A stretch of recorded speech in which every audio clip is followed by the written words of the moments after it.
Hello hello hello. Hello everyone. कैसे हैं आप सब? तो आज हम स्टार्ट करेंगे एक नया चैप्टर दैट इज वेक्टर्स। ठीक है। तो वेक्टर्स बहुत इंपॉर्टेंट रोल प्ले करता है फिजिक्स के अंदर। अगर फिजिक्स पढ़ना है और फिजिक्स पढ़ने के साथ साथ हमें बहुत अच्छे लेवल से अपने कंसेप्ट को क्लियर करना है, तो वेक्टर के बिना ये पॉसिबल नहीं हो सकता। ठीक है, उसके बाद आप रटेंगे ही। अगर वेक्टर आपको क्लियर नहीं है तो बाकी चीजें आप सब रटोगे। तो अगर रटने से बचना है तो आपको वेक्टर बहुत अच्छे से आना चाहिए। तो चलिए स्टार्ट करते हैं अपना जो टॉपिक है दैट इज वेक्टर्स। चलो, तो बेटा अगर हम किसी भी क्वांटिटी की बात करें, किसकी बात करें? क्वांटिटी।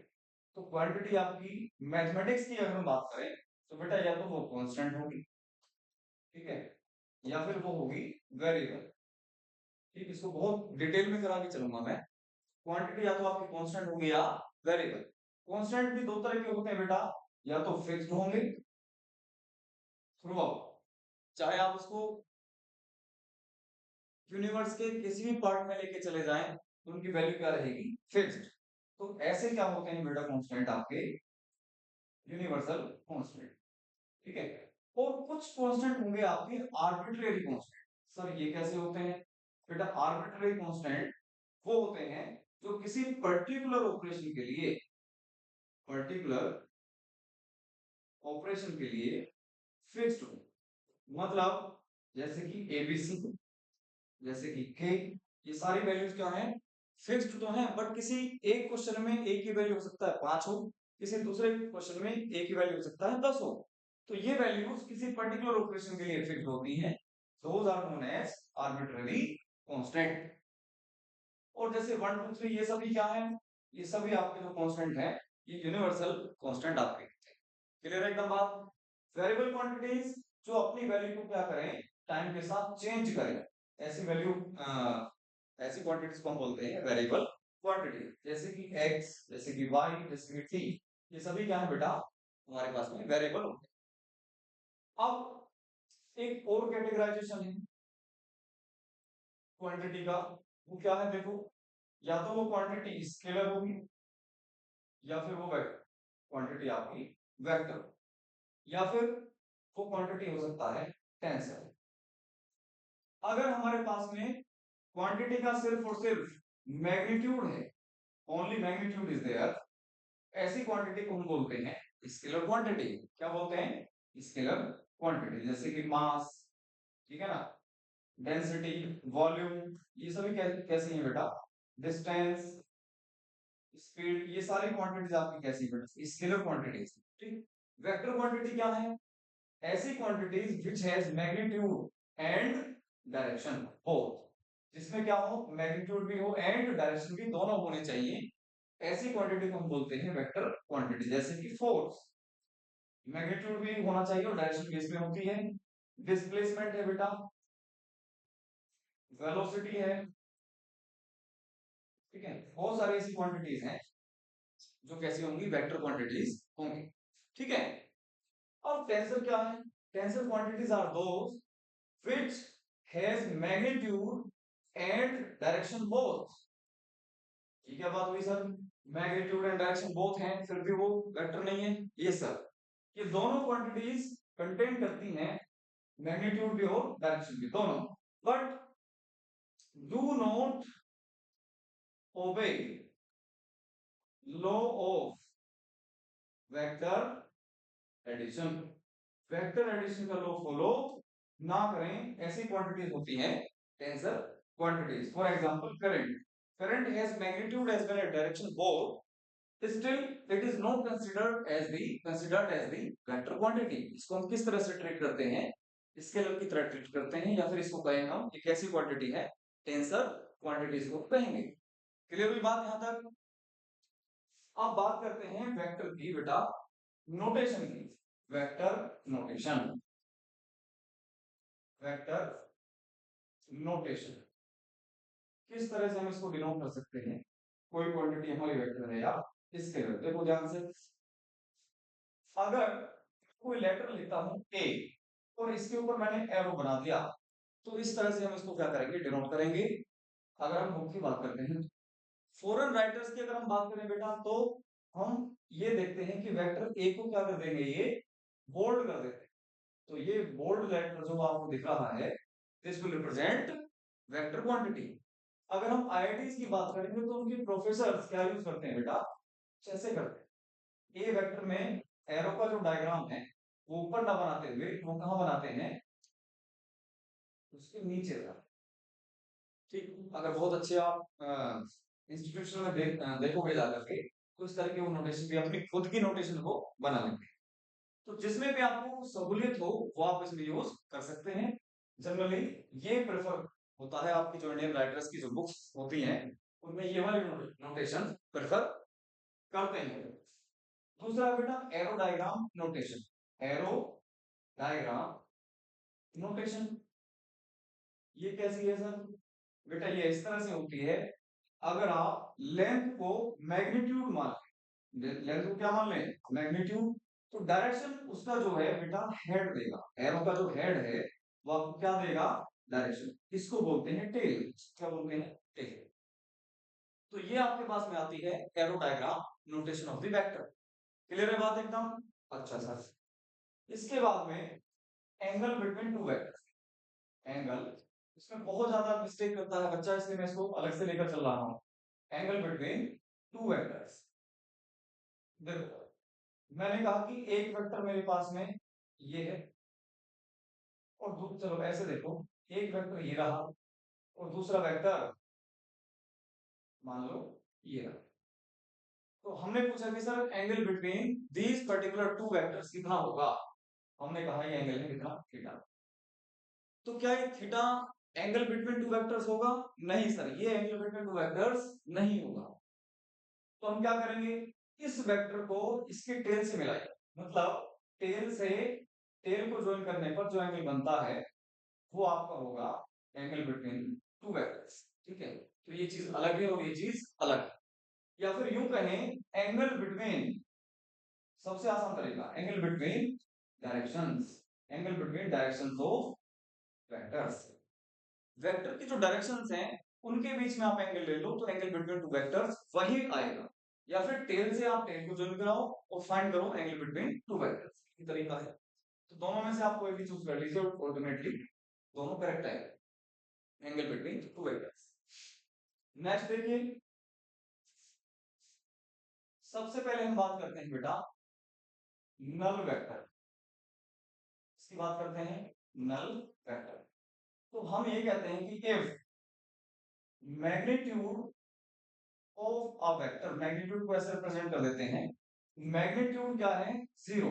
अगर मैग्नीट्यूड हो जाए कितना, जीरो, और डायरेक्शन इज आर्बिट्रेरी, ठीक है ना, direction is arbitrary, then particular vector is known as null vector, या जीरो वेक्टर भी इसको कहते हैं। जीरो वेक्टर भी इसको हम कहेंगे, और इसको हम रिप्रेजेंट करते हैं ओ वेक्टर। इस तरह से हम इसको क्या कर देते हैं, रिप्रेजेंट कर देते हैं। कोई दिक्कत वाली बात नहीं है। दूसरा देखो बेटा, अगर हम कहें कि इक्वल वेक्टर्स कैसे होंगे, इक्वल वेक्टर्स, तो सर ऐसे वेक्टर्स जिनका मैग्नीट्यूड भी सेम हो और डायरेक्शन भी सेम, ऐसे दो वेक्टर कहे जाते हैं आपस में equal vectors. If magnitude and direction both are same, then two vectors are said to be equal vectors. तीसरी बात देखते हैं बेटा, को इनिशियल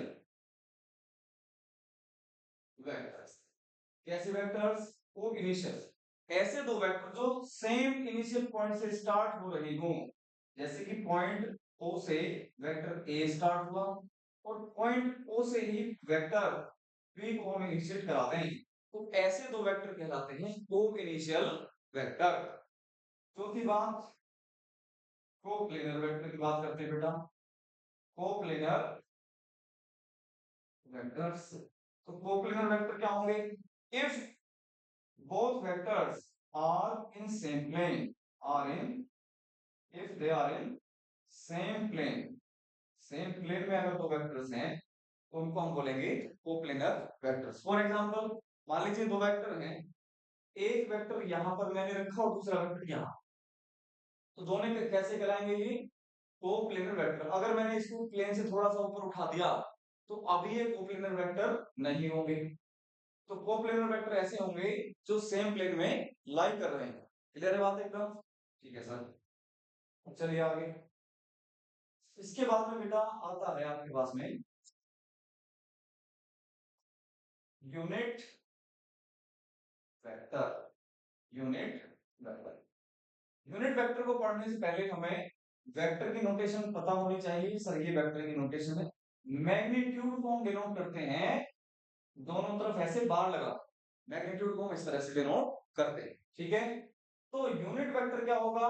सर एक वेक्टर को हम रिप्रेजेंट कर सकते हैं उसके मैग्नीट्यूड और साथ में direction.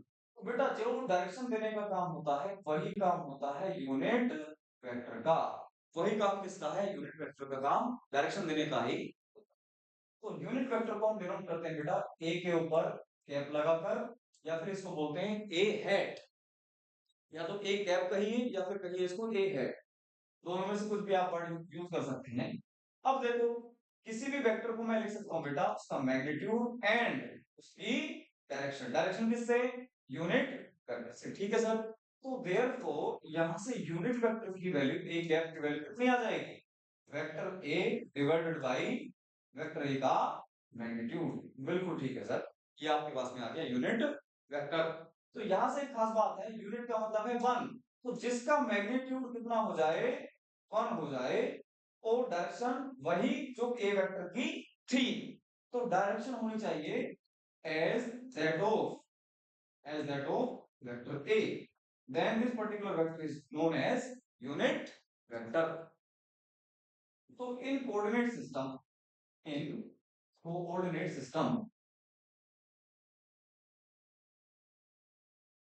I cap, J cap and K cap, these are three standard unit vectors along x-axis. J is along y-axis and K is along z-axis. These are the unit vectors along x, y and z-axis. ठीक है भाई, ये standard unit vector है, x, y और z direction. Clear हुई बात? ठीक है सर, कोई दिक्कत वाली बात नहीं है इसमें, तो आसान होगा। अब कंपोनेंट फॉर्म देखिए, component form representation of the vector. ठीक है, तो इसमें हम ऐसे करेंगे, ए वेक्टर को हम ए आई कैप, तो आई एक कंपोनेंट यानी कि एक्स एक्सिस में जो कंपोनेंट है वो ए है, प्लस बी जे कैप और प्लस सी के कैप। ये वाई एक कंपोनेंट ये है और ये वाला जो कंपोनेंट है ये जेड डायरेक्शन का कंपोनेंट है। तो यहां से आप जल्दी से मुझे बताओ इसका मैग्नीट्यूड कैसे निकालेंगे? मैग्नीट्यूड निकालने का मतलब है ओरिजिन से ये पॉइंट कितनी डिस्टेंस पर है। तो डिस्टेंस निकालने के लिए A square plus B square plus C square से हम इसको कैलकुलेट कर लेंगे मैग्नीट्यूड। ठीक है भाई, ith कंपोनेंट का स्क्वायर, jth कंपोनेंट का स्क्वायर एंड kth कंपोनेंट का स्क्वायर हम अंडर रूट में लिख देंगे। ये हमें क्या मिल जाएगा? Will obtain the magnitude of that particular vector. आसान सी बात है, इसमें कोई दिक्कत वाली बात नहीं है। इस तरह से हम मैग्नीट्यूड कैलकुलेट कर लेंगे। उसके बाद देखो बेटा पोजीशन वेक्टर क्या होता है? पोजीशन वेक्टर क्या? मान लो कोई पॉइंट है मेरे पास में, कोई पॉइंट है 3,4,5, तो अगर मैं इसको कोऑर्डिनेट सिस्टम पर लिखना चाहूँ, ये एक्स एक्सिस, ये वाई एक्सिस और ये आपका जेड एक्सिस, ठीक है, तीन एक्सिस है आपके पास में। तो ये पॉइंट आपका कहीं यहाँ लाई करेगा, एक्स एक्सिस में कितना 3, वाई एक्सिस में कितना 4 और जेड एक्सिस में कितना 5। तो ये पॉइंट आपको मिला 3,4,5। तो अगर मैं इस पर्टिकुलर पॉइंट को ओ से ज्वाइन करा दूं, ओ से लेकर पॉइंट पी तक, ओ से लेकर पॉइंट पी तक ये वेक्टर आप बना सकते हो कि जो पोजीशन बताए इस पॉइंट की, वो पोजीशन कैसे बताएंगे हम? सर ये 3 यूनिट्स तो है एक्स एक्सिस में 3 आई कैप, प्लस 4 यूनिट है ये वाई डायरेक्शन में तो 4 जे कैप, और प्लस 5 यूनिट्स है ये के डायरेक्शन में यानी कि जेड डायरेक्शन में 5 के कैप। तो इस तरह से हमने ओपी वेक्टर को डिनोट कर दिया। इसी को बोलते हैं बेटा पोजीशन वेक्टर, यानी कि ऐसा वेक्टर जो ओरिजिन से पोजीशन ऑफ द पॉइंट बताए, ठीक है, जो ओरिजिन से पोजीशन बताए उसको बोलते हैं हम पोजीशन वेक्टर। और यहां से लेकर यहां तक की जो लेंथ है, ये जो लेंथ है, यही क्या होता है इसका यही क्या होता है मैग्नीट्यूड, जिसको हम कैलकुलेट कर लेते हैं under root A square plus B square plus C square. मतलब इसका मैग्नीट्यूड कितना हो जाएगा, under root 3 square plus 4 square और प्लस 5 स्क्वायर। क्लियर है बात एकदम, इसमें कोई दिक्कत वाली बात होनी नहीं चाहिए। पोजीशन वेक्टर के बाद में आता है डिस्प्लेसमेंट वेक्टर। क्या आता है बेटा, डिस्प्लेसमेंट वेक्टर। तो ध्यान से देखो, इसमें अगर कोई पॉइंट मान लो ए है और एक पॉइंट है क्या बी, इसके कोऑर्डिनेट्स मैंने कहा a1, b1, c1 है, और इसके हैं मैंने कहा कि a2, a2, c2, a2, b2, c2। तो a से लेकर के b तक ये आपके पास में क्या आया, डिस्प्लेसमेंट। ये क्या है आपके पास में, डिस्प्लेसमेंट। तो बेटा इस डिस्प्लेसमेंट को हम ए बी वेक्टर में नोट कर सकते हैं, तो इसको बोलते हैं डिस्प्लेसमेंट वेक्टर। देखो कैसे निकालेंगे। तो ओरिजिन से अगर मैं इसको ज्वाइन कराऊं तो ए का पोजीशन वेक्टर हम निकाल सकते हैं, ठीक है सर, या क्या होगा पोजीशन वेक्टर ए का, और इसको ज्वाइन करने से ये आ जाएगा आपके पास में बी का पोजीशन वेक्टर। ये आया पोजीशन वेक्टर ऑफ बी, ये आया पोजीशन वेक्टर ऑफ ए, ठीक है। तो अगर मेरे को x की वैल्यू चाहिए तो x2 माइनस x1 से निकले, y की वैल्यू चाहिए कि y में कितना डिस्प्लेसमेंट हुआ, कितना डिफरेंस आया, तो बी y2 माइनस y1। और z डायरेक्शन में, z डायरेक्शन में z2 माइनस z1। क्लियर है एकदम बात, बहुत अच्छे से क्लियर हो जानी चाहिए। तो हम एक काम कर सकते हैं कि a2 minus a1 I cap में हो गया, b2 minus b1 J cap में हो गया, तो c2 minus c1 K cap में डिस्प्लेसमेंट आ गया। तो कहने का मतलब ये है कि अगर मैं वेक्टर AB को क्या कहूं, डिस्प्लेसमेंट वेक्टर कहूं, डिस्प्लेसमेंट वेक्टर कहूं अगर मैं इसको, बेटा कैसे इसको हम डेराइव करेंगे, position vector of B minus position vector of A, position vector of B minus position vector of A से हम इसको डिनोट कर सकते हैं। तो इस तरह से हम इसको कैलकुलेट कर सकते हैं बेटा। तो ये आ जाएगा a2 minus a1 I cap plus b2 minus b1 J cap और plus c2 minus c1 K cap. इस तरह से हम डिस्प्लेसमेंट वेक्टर को कैलकुलेट कर लेते हैं। तो मैं ये देखा करता हूं कि बच्चा बिल्कुल लास्ट मोमेंट पे आता है और उसको डिस्प्लेसमेंट वेक्टर कैलकुलेट करना नहीं आता। This is the simplest method to find out the displacement vector. Clear है एकदम बात, डिस्प्लेसमेंट वेक्टर के बारे में कोई डाउट तो नहीं है, ठीक। ये आ गया आपके पास में क्या, डिस्प्लेसमेंट। अब इसके बाद में आता है कि सर अगर मल्टीप्लीकेशन हम करें, multiplication of a vector by a scalar, किसी स्केलर से, किसी नंबर से हम इस वेक्टर में मल्टीप्लाई करें तो क्या होगा। तो मान लो अगर ये वेक्टर ए है मेरे पास में, this is nothing but vector A, तो यहां से लेकर यहां तक इसकी लेंथ है, this is nothing but the magnitude. तो अब मैं चाहता हूं 2 से क्या कर दूं, इसमें मल्टीप्लाई कर दूं, 2a, 2 times of the vector a क्या होगा। तो बेटा जो मैग्नीट्यूड है वो अभी इतना था थोड़ी देर पहले, तो इस मैग्नीट्यूड को तो करते हैं हम डबल, और साथ में डायरेक्शन वही रहने दें जो a की पहले थी, direction will be the same, और मैग्नीट्यूड क्या कर दिया मैंने, डबल। सिमिलरली अगर मुझे 3a चाहिए तो ये आ गया आपके पास में a, ये आ गया 2a, और ये आ गया बेटा कितना, 3। तो मैग्नीट्यूड कर देना है कितना, 3 टाइम्स। तो इस तरह से हम स्केलर मल्टीप्लिकेशन किसी भी वेक्टर का करते हैं इन कंपोनेंट फॉर्म। मान लो थोड़ी देर के लिए a की वैल्यू आपको दी i plus j cap plus k cap, ठीक है। तो 3a वेक्टर कैसे हम ऑब्टेन करेंगे, तो सिंपली सब में 3 से आप मल्टीप्लाई कर देंगे, तो 3i cap plus 6j cap plus 3k cap. इस तरह से आप स्केलर मल्टीप्लिकेशन किसी वेक्टर के साथ में कर सकते हैं, ठीक। इसके बाद आता है बेटा negative of A vector, negative of a vector. बहुत आराम से चल रहा हूं इसमें मैं, बहुत आराम से सारी चीजों को डिटेल वर्जन में समझते रहिए। तो नेगेटिव ऑफ ए वेक्टर बहुत अच्छी चीज है, इससे हम बहुत सारी चीजों को इजीली कैलकुलेट कर सकते हैं। फॉर एग्जांपल जैसे कि हम रिलेटिव वेलोसिटी का कंसेप्ट सीखेंगे तो नेगेटिव वेक्टर्स में हमें समझ में आना जरूरी है, उसके बारे में पता होना जरूरी है।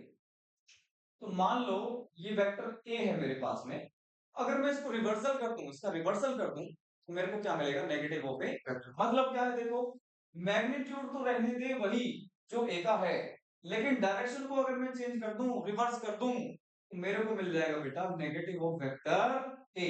ए का नेगेटिव वेक्टर मेरे को कैसे मिलेगा? सिर्फ और सिर्फ मुझे डायरेक्शन को उल्टा कर देना है, डायरेक्शन को रिवर्स कर देना है, राइट? मेरे को क्या मिल जाएगा? Negative of A vector of A हो जाएगा। क्लियर भाई बात एकदम? कोई डाउट हो तो इसमें पूछ सकते हैं आप कमेंट कर दीजिएगा, कमेंट का आपको as soon as possible revert back किया जाएगा, ठीक है? तो ये हो गया मेरे पास में क्या? Negative of A vector. इसके बाद में arrow diagram addition, arrow diagram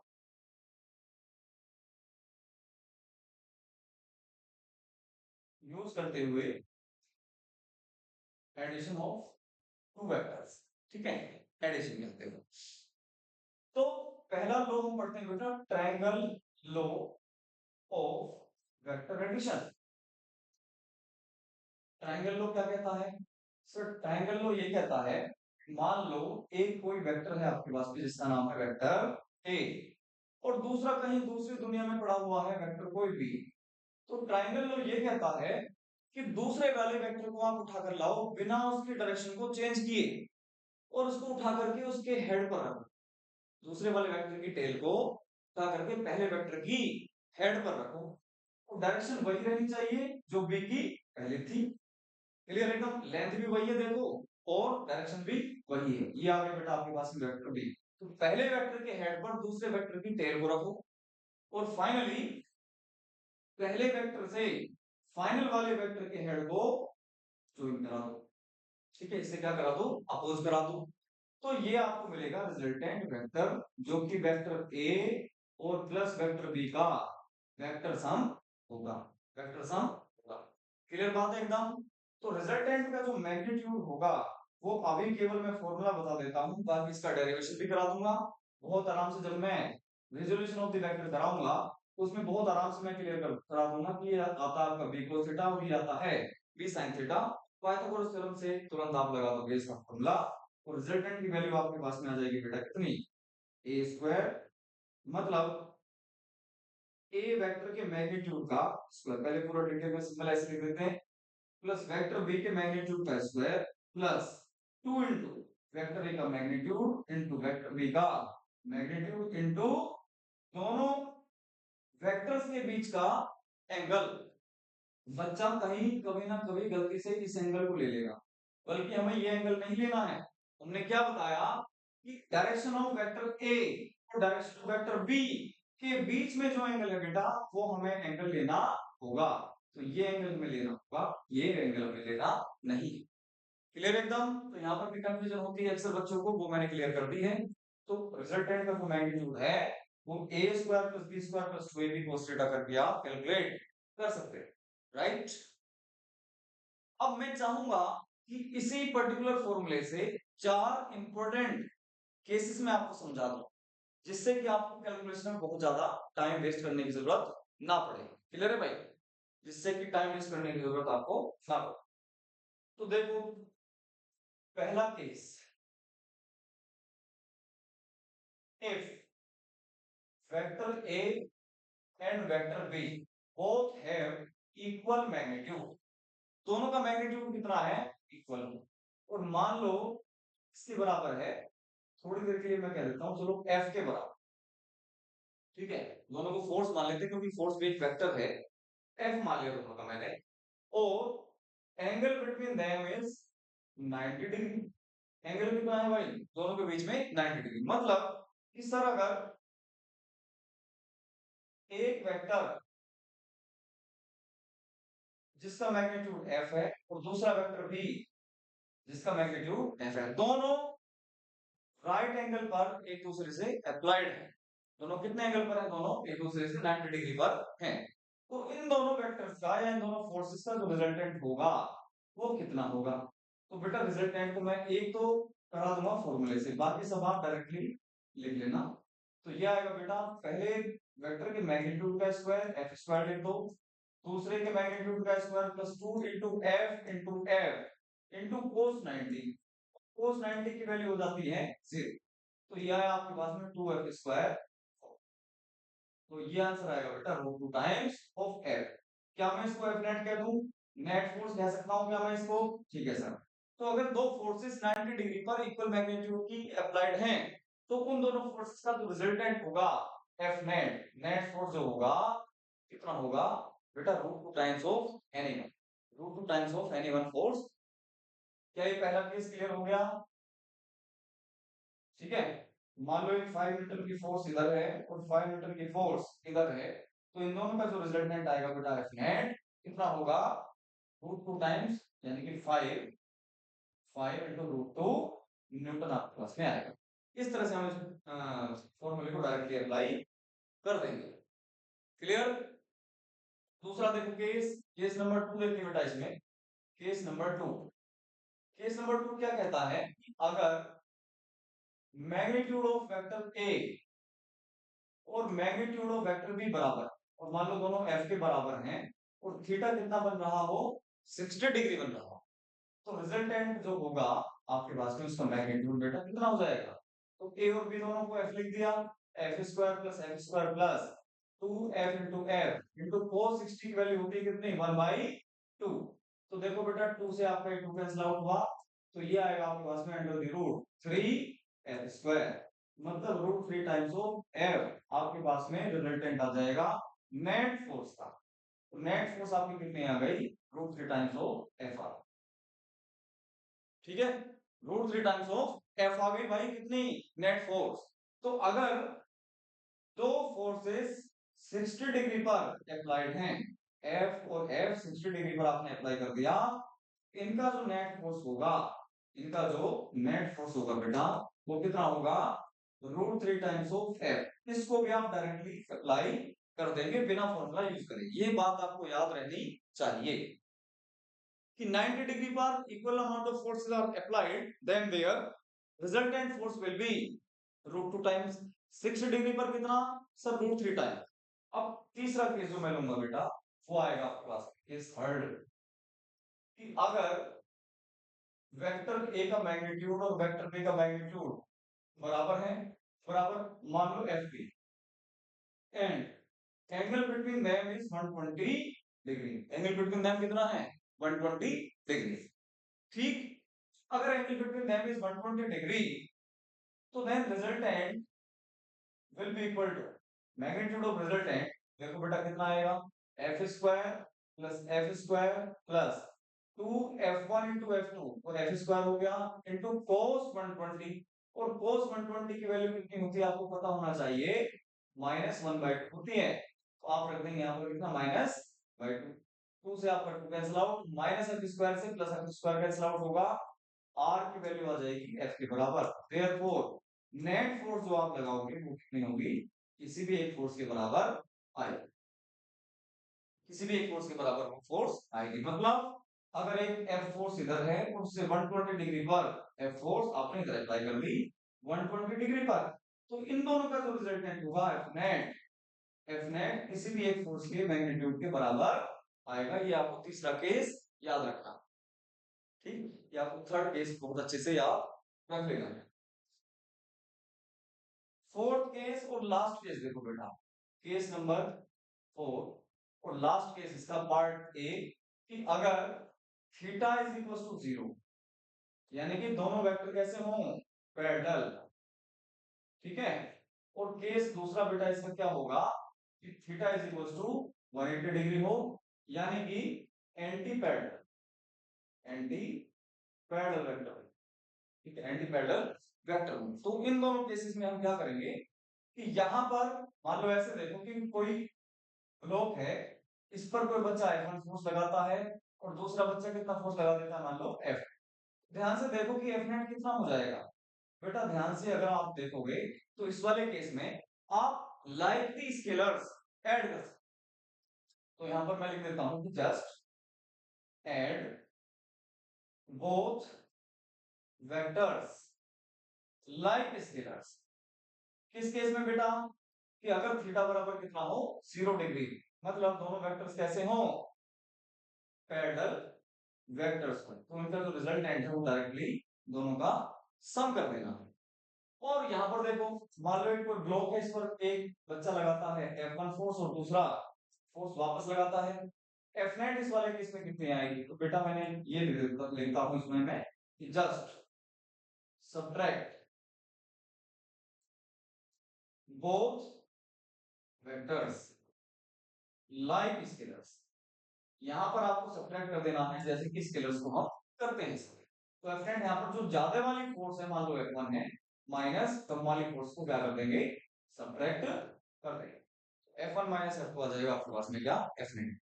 तो यहाँ डायरेक्टली ऐड कर देना है और यहाँ पर डायरेक्टली सब्ट्रैक्ट कर देना है। पैरेलल के केस में डायरेक्टली ऐड और एंटी पैरेलल के केस में डायरेक्टली सब्ट्रैक्ट हमें कर देना है। तो ये चार केस अगर आपको आते हैं कोई दिक्कत नहीं होगी, आप कैलकुलेशन को शॉर्ट टाइम इंटरवल में कर सकते हैं। ठीक है भाई, देख लीजिए चारों केसेस एक बार।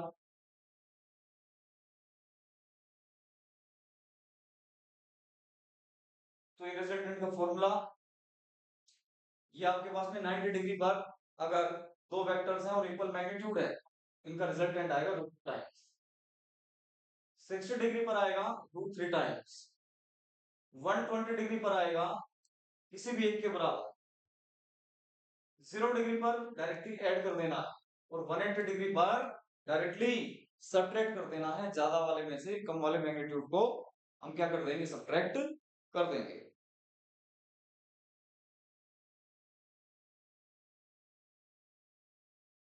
इसके बाद में बेटा आता है parallelogram law of vector addition. ठीक है, parallelogram law of vector addition.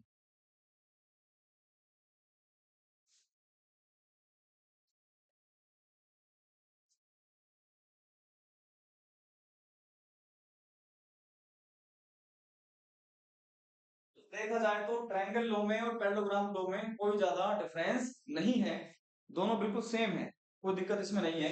देख, अभी मैं कहता हूं कि एक वेक्टर ए है और दूसरा वेक्टर कहीं बी है, ये आपके पास में कोई वेक्टर बी है। तो पैरेललोग्राम लॉ क्या कहता है कि इन दोनों की हेल्प से कंस्ट्रक्ट करना है हमें एक पैरेलल। पैरेललोग्राम कैसे कंस्ट्रक्ट करेंगे, बी को यहां लाना पड़ेगा और इस तरह से देखो आपको पैरेललोग्राम कंस्ट्रक्ट कर देना, कर दिया सर। अब इस पैरेललोग्राम का जो प्रिंसिपल डायगोनल है, मतलब ये वाला जो डायगोनल है, this will give you the resultant. ये जो डायगोनल आपको दिखाई दे रहा है, this will give you the resultant vector, जो कि सम ऑफ वेक्टर ए और वेक्टर बी के बराबर। तो देखा जाए तो बात ट्रायंगल लॉ से भी वही आ रही थी और पैरेललोग्राम लॉ से भी वही बिल्कुल बात सेम निकल करके आ रही है, जहां से रिजल्टेंट का मैग्नीट्यूड यहां से भी कितना हो जाएगा आपके पास, वेक्टर ए का मैग्नीट्यूड का स्क्वायर प्लस वेक्टर बी के मैग्नीट्यूड का स्क्वायर और प्लस 2 वेक्टर ए का मैग्नीट्यूड वेक्टर बी का मैग्नीट्यूड और बीच वाले एंगल का कोस। तो एंगल कैसे देखना है सर, इसकी डायरेक्शन और वेक्टर बी की डायरेक्शन के बीच में जो एंगल है वो लेना होता है। ये मैं बार बार बता रहा हूँ क्योंकि बच्चा गलती कर देता है कि एंगल इसको ना ले ले, ये नहीं लेना है। एंगल कौन सा लेना होगा आपको, ए की डायरेक्शन और बी की डायरेक्शन के बीच का एंगल हमें कंसिडर करना होगा। तो ये आपका रिजल्ट है, सब कुछ सेम है, कोई दिक्कत वाली बात नहीं है इसमें, आराम से आप इसको देख सकते हो, बहुत आराम से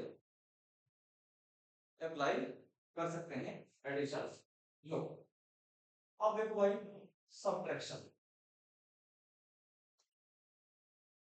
ऑफ टू वेक्टर्स, दो वेक्टर्स का क्या करना है हमें, सब्ट्रैक्शन करना। ठीक है, दो वेक्टर्स का क्या करना है, सब्ट्रैक्शन करना। तो करना क्या है इसमें, मान लो ये वेक्टर ए है, ठीक, और ये वेक्टर क्या है बेटा, ये वेक्टर आपके पास में वेक्टर बी है। तो सब्ट्रैक्ट करने के लिए कोई लॉ हमारे पास में नहीं है, कोई फॉर्मूला नहीं होता, लेकिन सर हम ये जानते हैं कि अगर वेक्टर बी है तो इसका हम रिवर्सल कर सकते हैं। अगर ये वेक्टर बी था तो इसकी मैं डायरेक्शन उल्टी कर दूं तो मैं क्या कैलकुलेट कर सकता हूं, नेगेटिव ऑफ वेक्टर बी। और अगर मैं vector A minus vector B निकालना चाहता हूं तो कोई फॉर्मूला नहीं है, तो मैं क्या कर सकता हूँ, एडिशन कर सकता हूँ, लेकिन किस किस का, a plus negative of vector b का, इन दोनों वेक्टर का अगर मैं क्या कर दूं एडिशन, तो मुझे क्या ऑब्टेन हो जाएगा ultimately, a minus b obtain हो जाएगा, सब्ट्रैक्शन ऑफ टू वेक्टर क्या हो जाएगा, ऑब्टेन हो जाएगा। सिंपल है भाई एकदम। तो क्या करना है देखो, वेक्टर ए ये रहा, वेक्टर बी ये था, यहां से यहां तक ये वेक्टर बी था, अभी क्या हो गया, ये वेक्टर बी का नेगेटिव आपने निकाल लिया, तो इसके हेड पर वेक्टर बी का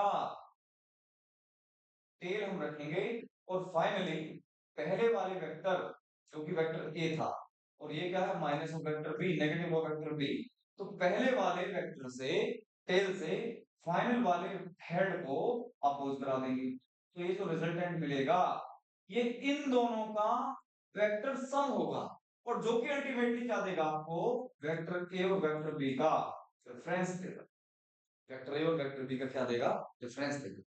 क्लियर है भाई, ये बहुत आसान तरीके से मैंने इसको बताने की कोशिश करी है, सब्ट्रैक्शन ऑफ द वेक्टर्स। ठीक, इसके बाद में आता है multiplication of vectors, multiplication of vectors, ठीक है, मल्टीप्लीकेशन ऑफ वेक्टर्स। तो मल्टीप्लीकेशन बेटा दो तरीके से हम करेंगे,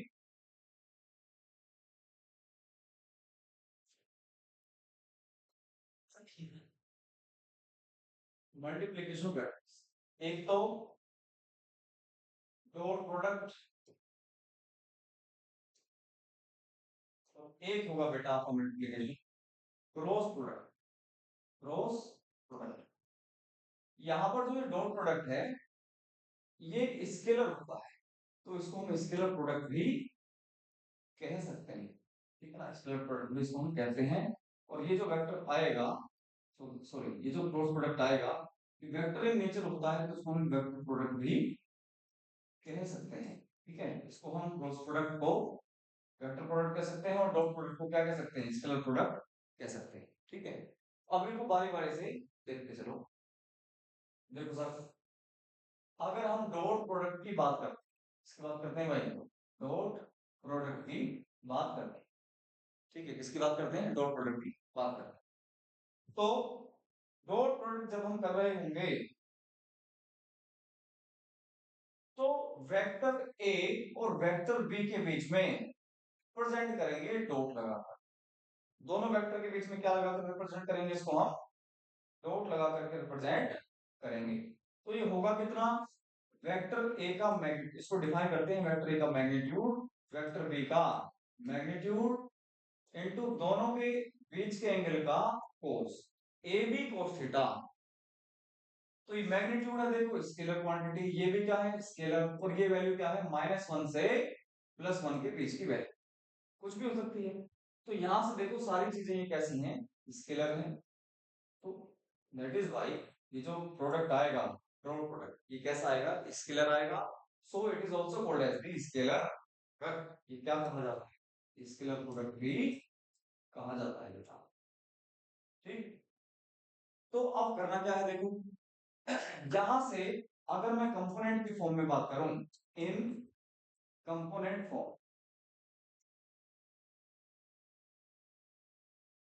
किस फॉर्म में बात करें बेटा, कंपोनेंट फॉर्म में बात करें, तो मान लो वेक्टर ए आपको दिया 2i कैप प्लस वेक्टर जे कैप प्लस 3 कैप, और वेक्टर बी की वैल्यू आपको दी मान लो i cap plus 2j cap और प्लस k कैप, मान लो चलो ये दोनों है वैल्यूज आपके पास में। तो यहां से हमें वेक्टर ए और वेक्टर बी का डॉट प्रोडक्ट कैलकुलेट करना है, क्या करना है भाई, डॉट प्रोडक्ट कैलकुलेट करना है। तो क्या करना होगा, आई के कंपोनेंट का प्रोडक्ट आई के साथ कर देना है, तो 2 × 1 ये आ गया 2, प्लस जे के कंपोनेंट का जे के साथ मल्टीप्लाई, ये भी आ गया 2, प्लस के कंपोनेंट का प्रोडक्ट के साथ कर देना है, ये आ गया 3, 2 + 2 4 + 3 7, ये एक स्केलर वैल्यू आई, ये एक स्केलर वैल्यू आई, इसीलिए इसको बोलते हैं स्केलर प्रोडक्ट। अब सुनो, अगर मैं आपसे कहूं कि a डॉट b वेक्टर जो है बेटा आता है आपके पास में ए बी cos थीटा, यानी कि a का मैग्नीट्यूड और वेक्टर b का मैग्नीट्यूड इनटू cos थीटा।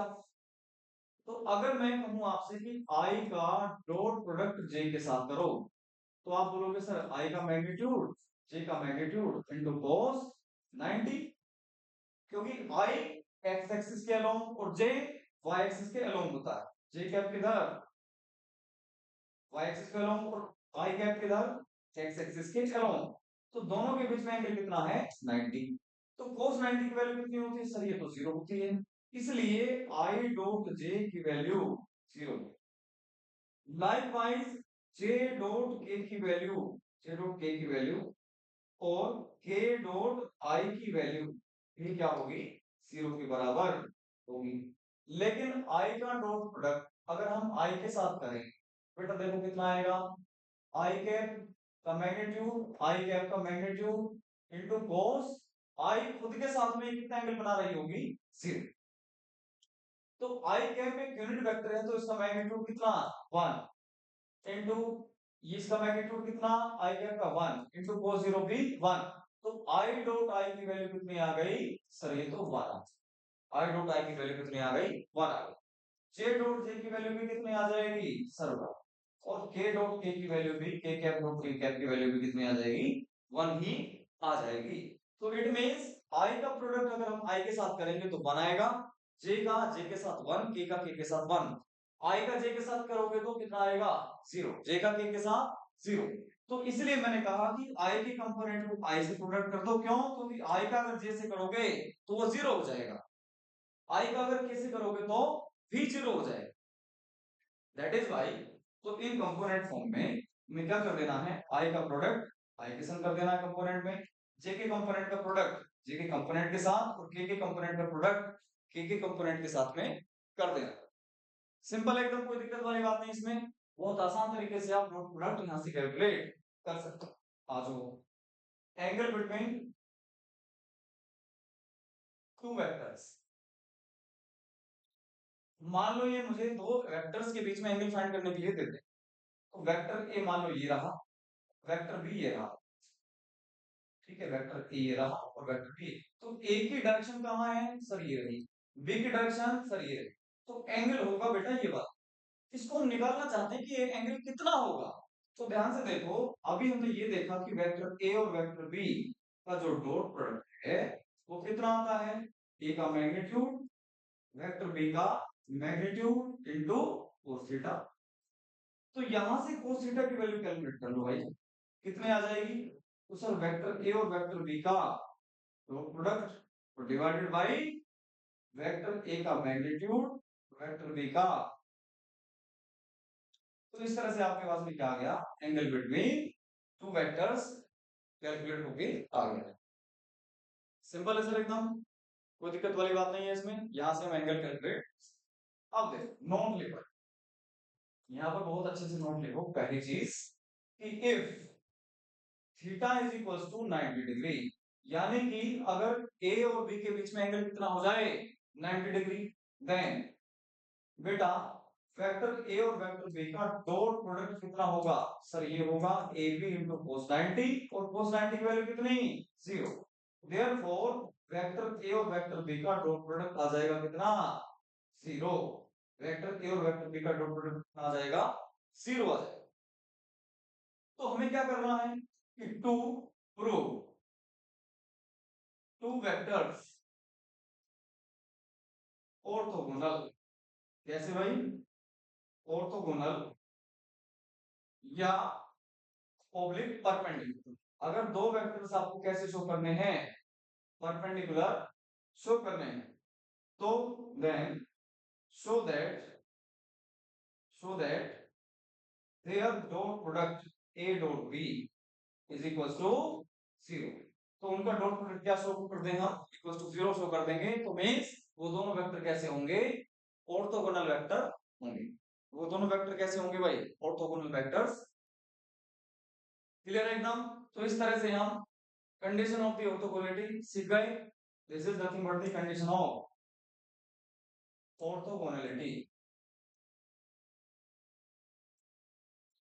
ठीक है।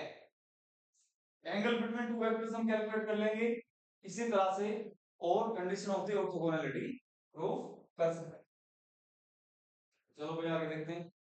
अब बात करते हैं वैसा हम क्रॉस प्रोडक्ट, इसकी बात करेंगे अब हम क्रॉस प्रोडक्ट की बात करेंगे। तो अगर दो वेक्टर्स ए और बी, तो इन दोनों का जो क्रॉस प्रोडक्ट है बेटा, बीच में क्रॉस लगा करके रिप्रेजेंट करेंगे हम लोग। तो इसकी वैल्यू कितनी आएगी, देखो ध्यान से। वेक्टर ए का मैग्नीट्यूड, वेक्टर बी का मैग्नीट्यूड इनटू साइन थीटा, और एक चीज और आती है इसमें एन कैप। देखो यहां तक तो ये सारी चीज स्केलर है, लेकिन इस यूनिट वेक्टर के आने से ये पूरी क्वांटिटी बन गई कैसे बेटा, वेक्टर क्वांटिटी। क्लियर है बात? तो इसको हम वेक्टर प्रोडक्ट भी कहते हैं। क्रॉस प्रोडक्ट को क्या वो कहते हैं, वेक्टर प्रोडक्ट भी कहते हैं। तो ध्यान से देखना आप, अगर कंपोनेंट की फॉर्म में हम बात करें, मान लो वेक्टर ए है, a1 i cap plus b1 j cap और प्लस c1 k कैप, और वेक्टर b बेटा गिवन है मेरे को a2 i cap plus b2 j cap और plus c2 k cap, right. तो देन a वेक्टर का क्रॉस प्रोडक्ट b के साथ बेटा कैलकुलेट करने का एक मेथड है। क्या लिखना है, आई कैप लिखना है, जे कैप लिखना है और के कैप लिख लेना, विद पॉजिटिव साइन, ये विद नेगेटिव साइन और ये विद पॉजिटिव साइन। फिर ए वेक्टर के जो कंपोनेंट है दैट इज a1 b1 और c1 यहां पर लिख लेने हैं अगली रो में। तो नेक्स्ट रो में आपको लिख लेना है a2 b2 और c2 लिख लेना, और इस पर्टिकुलर डिटरमिनेंट को हमें सोल्व कर देना है। सोल्व कैसे करेंगे, ध्यान से देखो। आई कैप लिखा मैंने, आई कैप के साथ इस रो को कवर करो आप, तो जिस कॉलम में आई कैप है उसको कवर कर लो। तो जो डिटरमिनेंट बचा उसको आप ऐसे सोल्व करेंगे कि b1 c2 minus b2 c1। ठीक है, मैं एक बार लिख देता हूं। तो ये आया आपके पास में b1 c1 b2 c2, फिर माइनस साइन के साथ में आपको जे कैप लिखना है बेटा, और जे कैप जिस रो में है उस रो को कवर कर लो और जिस कॉलम में है उसको कवर करो। क्या बचा, a1 c1 a2 c2, a1 c1 a2 c2 plus के कैप के साथ में क्या क्या बचा, सर के कैप इस रो में आ रहा है और इस कॉलम में है, तो a1 b1 a2 b2, बिल्कुल ठीक है sir, a1 b1 a2 b2। ठीक सर। तो इस पर्टिकुलर डिटरमिनेंट को सॉल्व करना है तो इसका प्रोडक्ट इसके साथ करते हैं, जैसे कि b1 c2 माइनस, जब हम ऊपर चलेंगे तो फिर माइनस साइन चलेंगे, माइनस b2 c2। इसी तरह से सारे डिटरमिनेंट को हम सॉल्व कर लेंगे और इस तरह से मेरा क्या आ जाएगा, ये कंपोनेंट्स की फॉर्म में वेक्टर प्रोडक्ट आ जाएगा। क्लियर है एकदम, कोई दिक्कत वाली बात इसमें नहीं। अच्छा इसमें ट्रायड और देख लो, साइक्लिक ट्रायड ये फॉलो करता है, साइक्लिक ट्रायड फॉलो करता है। जैसे कि अगर मैं आपसे कहूं कि आई क्रॉस आई कितना होगा, तो आई क्रॉस आई कितना होगा बेटा, आई का मैग्नीट्यूड इनटू साइन थीटा आई के साथ आई बनाएगा 0 इनटू एन कैप, तो बेटा ये सारी वैल्यू हो गई 0। इसी तरह जे क्रॉस जे कितना होगा 0, के क्रॉस के भी क्या होगा 0। लेकिन आई क्रॉस जे अगर आपको निकालना है, आई क्रॉस जे अगर आपको निकालना है जे कैप, बेटा आई का मैग्नीट्यूड 1, जे का मैग्नीट्यूड जो भी होगा 1 और साइन 90 इंटू एन कैप। ठीक है भाई, तो ये 1 हो गया, ये भी 1 हो गया, ये भी साइन 90 की वैल्यू 1 और एन कैप। तो एन कैप कैसे निकालेंगे, अब देखो इसके लिए डायरेक्शन का ये है रूल कि अगर ए आपके पास में ये है और वेक्टर बी है ये और बीच का एंगल ये, तो ए क्रॉस बी आपको निकालना है, तो ए की तरफ आप फिंगर्स करिए, ए की तरफ क्या करिए फिंगर्स, बी की तरफ क्या करो कर्ल करो, ए से बी की तरफ ए क्रॉस बी निकालना है ना, तो ए क्रॉस बी के लिए आपको ए से बी की तरफ आपको फिंगर्स को कर्ल करना है, और जो थंब होगा वो आपको देगा बेटा direction of A cross B. ये हो गया डायरेक्शन का कैलकुलेशन, बहुत सिंपल है एकदम। तो आई इधर है मान लो, जे सर 90 डिग्री पर है, आई कैप का जे कैप के साथ क्रॉस प्रोडक्ट देखो आई क्रॉस जे, तो एन कैप की जो डायरेक्शन है वो कहां पर है सर, ऊपर की तरफ, मतलब जेड डायरेक्शन में, और जेड डायरेक्शन में एन कैप आपका हो जाएगा के कैप। तो बेटा आई क्रॉस जे की वैल्यू, आई क्रॉस जे की वैल्यू होगी के कैप। तो ये आपको बार बार नहीं कैलकुलेट करना, मैं इसके लिए एक तरीका बता देता हूँ। ये आई कैप लेंगे, इधर आप जे कैप लेंगे और यहाँ पर लेंगे क्या के कैप, नेक्स्ट पेज पे लेंगे। ये ट्रायड बना देता हूं मैं, यहां पर आप लेना है आपको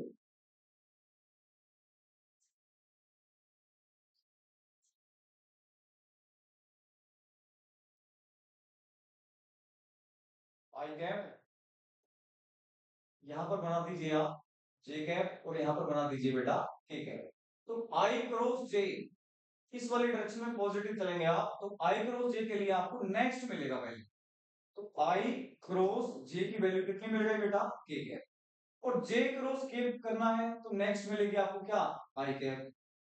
जे क्रॉस के चाहिए तो आपको क्या मिल जाएगा आई कैप। और के क्रॉस आई अगर आपको करना है के कैप क्रॉस आई कैप तो क्या मिलेगा, देखो के क्रॉस आई ये मिलेगा आपको जे। लेकिन अगर आपको आई क्रॉस या जे क्रॉस आई करना है, डायरेक्शन आपको बेटा लेनी पड़ेगी नेगेटिव। तो जे क्रॉस आई अगर आपको चाहिए तो जे क्रॉस आई क्या होगा, पहली बात तो नेगेटिव, तो जे और आई के बाद में क्या आएगा, नेक्स्ट वाला मिलेगा माइनस के मिलेगा, माइनस के। तो इस ट्राइड की हेल्प से हम क्रॉस प्रोडक्ट की वैल्यू बड़े आराम से कैलकुलेट कर सकते। तो ये हो गया आपके पास में बेटा ट्राइड का सिस्टम। अब यहां से देखो एक चीज और वेक्टर्स में, find angle between two vectors using cross product. Cross product का यूज करते हुए हमें angle between two vectors calculate करना है। तो देखो बेटा ए क्रॉस बी की वैल्यू मेरे पास में आई A B sine theta into N cap. तो मैं क्या कहता हूं आपसे कि दोनों तरफ आप मैग्नीट्यूड ले लो, दोनों तरफ क्या ले लो बेटा मैग्नीट्यूड ले लो। ठीक है सर कोई दिक्कत नहीं।